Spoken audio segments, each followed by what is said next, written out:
You got a large rate increase from your Medicare supplement company and you're wondering, can I switch to a competing plan, a competitor, and potentially get the same plan at a lower rate? But you're worried about trying to do that because you've already met your deductible. So if you have a high deductible plan G, which has become a lot more popular this year, your deductible is almost $3,000. So if you've already met your deductible, you're unlikely to want to change because in your mind, that deductible will probably reset. That is not true. So if you've met the deductible and you want to switch to another plan, you've already met the deductible. It's a calendar year deductible. It's not a plan deductible. Now, if you're moving from company A to company B might not necessarily know you've met your deductible, and you might have to show your statements to prove to them, hey, I've already met it. So it might be a little bit of work, but you don't have to worry that you can't move in the middle of the year because of already meeting your deductible. So let's say you have the most popular plan in America, Plan G, or you have used to be the most popular plan in America, Plan F.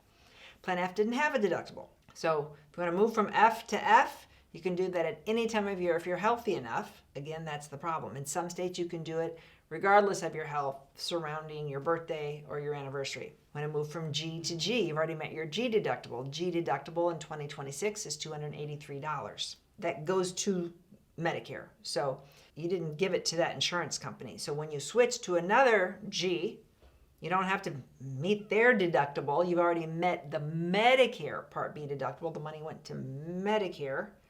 And so you'll get a new Plan G mid-year, and you've already met your deductible. And same with high deductible Plan F, high deductible Plan G.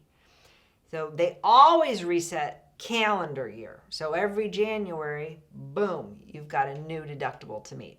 And the deductible is something people need to talk about more, because all your care at the end of the year, those last 3 months of the year, you have to say, do I need to do this now? Or could this wait till next year? Now, if you've already met your deductible, heck yeah, you want to get everything done. But if you haven't met your deductible for the year, maybe you want to push it off into the next year. And this is math that you have to do every year. And you've probably been doing this with your deductible at work, especially if you had a family deductible. It's kind of in the back of your mind. Have we met it? Have we not met it? And should we get some more care now at the beginning of the year or at the end of the year because we've already met it? Or should we wait until next year? So when you have more questions, you want to talk more in depth, you could always email us your questions, hello@the Medicare Family. Or if you're getting ready to start Medicare and start the whole process, you can book a free appointment with our team. Go to our website, themedicarefamily.com. There's a yellow button. Schedule your appointment. We're licensed in all 50 states. Our help is free. We're independent contractors, not affiliated with the government, and we can help you through the process.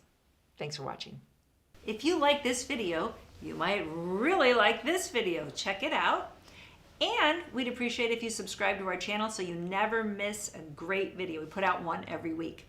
Check in the description below this video for a link to our cheat sheet on Social Security and Medicare. And you can also give us a comment. If you have a specific question, always feel free to call us or email us at the Medicare Family.